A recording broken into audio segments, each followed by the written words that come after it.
In today's video tutorial, I'm going to do a grid journaling page, but I am going to use primarily scraps and leftovers, bits and bites that are on my desk, and I'm going to put them to good use today. So recently, I made a get bang for your buck where I showcase how to use a scrapbook pad and maximize the use of all the elements and all the product that you get. So I went through this scrapbook pad and I cut out the focal images. That's what I love. So I cut out all the focal images, harvested all of those, and I'll be using those on pages. But then you're left with these parts, with these beautiful backgrounds. And I wanted to put my mind to what I can use this for. So you can watch that video. But one of the things that I chose to use it, I cut out some squares, corner rounded them, and glued them down onto a gessoed page where I thought this is a good start to some grid journaling. The color scheme is set, and then who knows where this can go. So today I'm going to find out exactly where this is going to go. So again, the page was gessoed and I glued those little bits that I salvaged from those scrapbook pages after I harvested the focal images. I made a template with the 6 squares and I'm going to use that later. So here are some more leftovers. These girls are autumn girls. This is a rice paper collection exclusive to NINNYSNAPKINS.com. Now I can cut this out. What I want here is the girls. I don't want the background. I want to create my own background. So again, this will be a project that I will be doing in the future. But I want to be able to use that rice paper as collage papers. So here's the process on the rice paper. I am simply using a brush with some water and I'm water cutting it. This gives a deckled edge, which means that it's going to be very seamless when I glue them down. Now I have this whole pile of autumn girls. All the backgrounds are kind of this orange, yellow, brown background, which I think can go on a lot of pages and I plan on using. So I'm just going to take the girls out. This is going to serve 2 purposes because now I have the girls ready to go for the project that I want to do. And then I'm going to have all these bits, all these scraps that I'm going to put to good use starting in today's video. So you're not going to watch me watercut all of it. Here are all the pages. There's lots of these orange and yellows and burnt reds.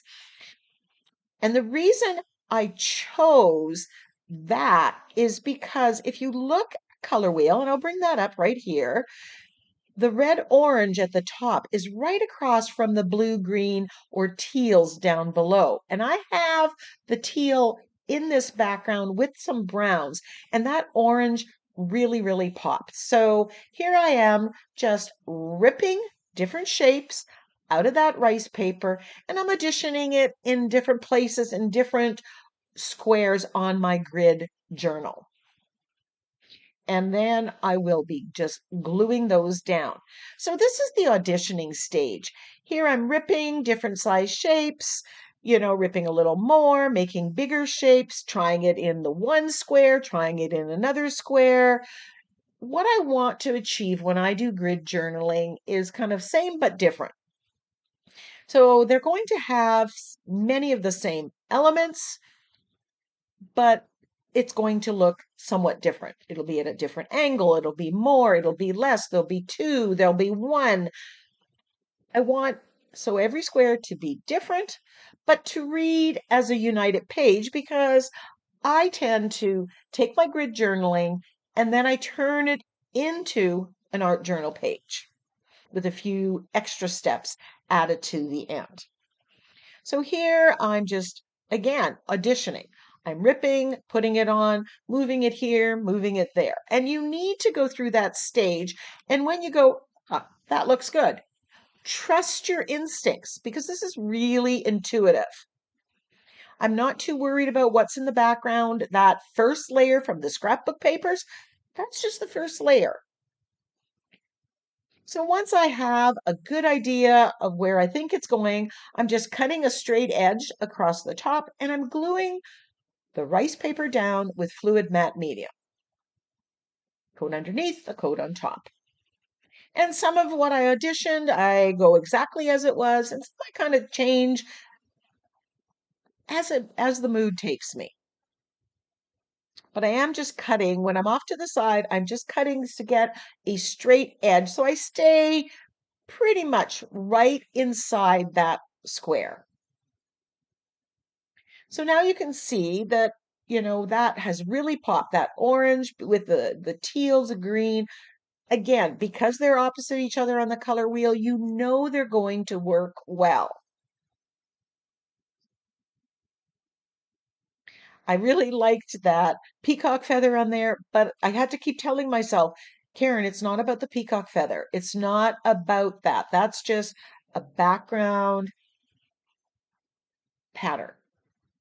You're not featuring it.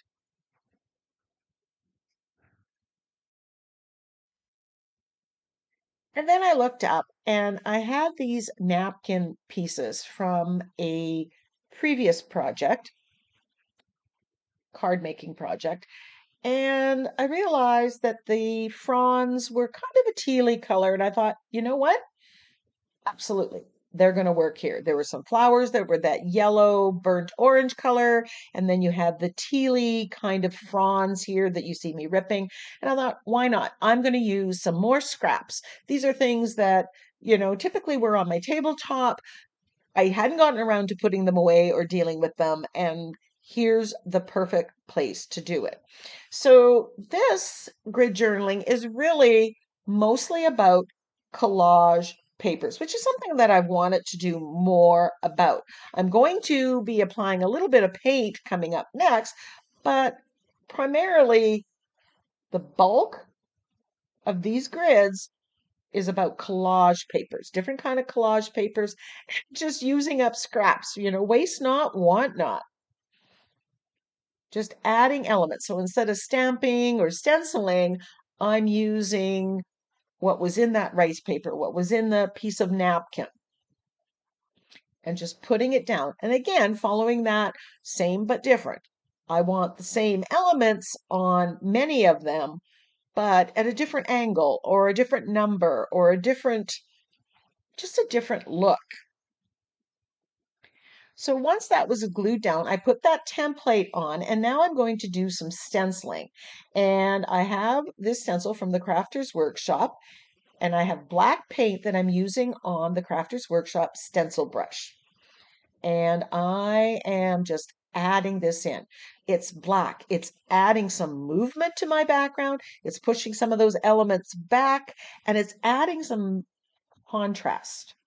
That's really making each of those grids pop. And again, as I'm doing this, I'm using a different part of the stencil and I'm putting it in different places. I'm playing with the orientation or the composition of each one.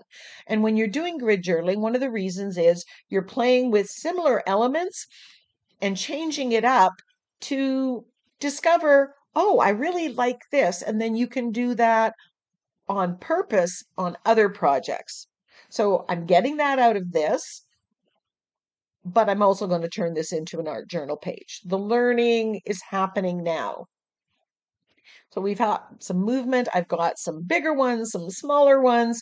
Again, same but different. And I'm just using that template, and that's keeping that stenciling from getting on the white space. Now, I did get it on a little bit overlap here and there, and I'm just taking a baby wipe and wiping it off. And I can do that because I put that coat of gesso on the raw paper. So that kind of protected it and helps me clean up the mess and keep the area around the grid kind of spotless. So here I am using a piece of drywall tape. And I recently did a video where I show all the uses of, or 5 uses of the drywall tape in art. And here I'm mixing up bright aqua with black, and that is muting it down. And if I add a little more black, it gets a little darker, kind of teal in there. You can play with that color. But the reason I muted it down is this background is reading almost a bit vintage.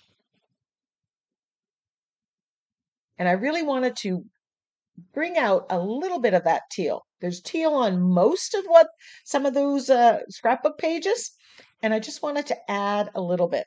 This kind of creates kind of a mist over top of where I put it. And again, on every square, I want to do some of this, but different, in a different way. So more, less, darker, lighter, multiple places, only one place.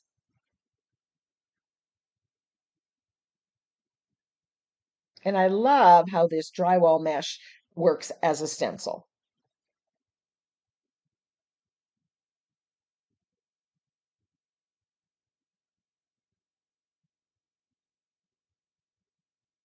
And again, I'm just cleaning up any messes that have happened. Turning the page, that gives you a different perspective. Sometimes you see things differently. So because I was using the Masquerade scrapbook page at the bottom, I thought, gee, I'm going to look in here and see if I have any focal images that would work to put on top of the grid and turn the grid journaling into an art journal page in its own right.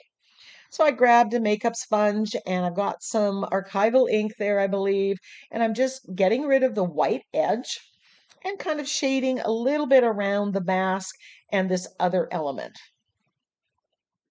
If you haven't checked out the Masquerade scrapbook pad, it's gorgeous. So many beautiful focal images in a beautiful color scheme. I'm just gluing this down with, I'm not sure if I'm using gel medium or fluid medium, but they're both a matte finish. The scrapbook papers from Samperia always collage down so effortlessly and so seamlessly. So I'm giving it a coat on top to seal the paper and everything. And now I am going to do some shading around the grids. At this point, I'm thinking I'm done with the grids, and I'm also going to shade on the mask and the other element from the scrapbook pad. This is just going to make everything pop, and hopefully you can see that. It just puts everything into frame, ties everything in. I must admit, when I glued down or had the idea to make cutout squares from that scrapbook pad from the leftover pieces and glue it on here and say, okay, I'm going to use this as a jump start to grid journaling. I didn't know what would happen, but I love it. And I will do that again. So this stencil is from Stamperia. And I got the stencil, the scrapbook pad, the Autumn Girls rice paper. That all came from NINNYSNAPKINS.com. There's an affiliate link down below, so go and check it out for all your mixed media art journaling needs. So this had some words. It had the word imagine and it has the word dream. And so I'm taping off the finer text in that stencil because I only want this word, and I've mixed up some more teal paint that I used inside, and I'm just going to again use my stencil brush and stencil the word imagine on and to turn the grid journaling into an art journal page. And I kind of tie it in with the masquerade, with the sentiment that's on the other element that I grabbed from the scrapbook pad.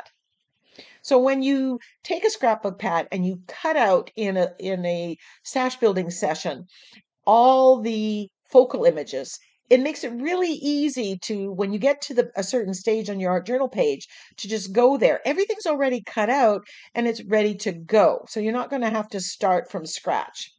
So I decided here to put imagine across the bottom under 3 of them, and then imagine across the top, filling in some of that white area.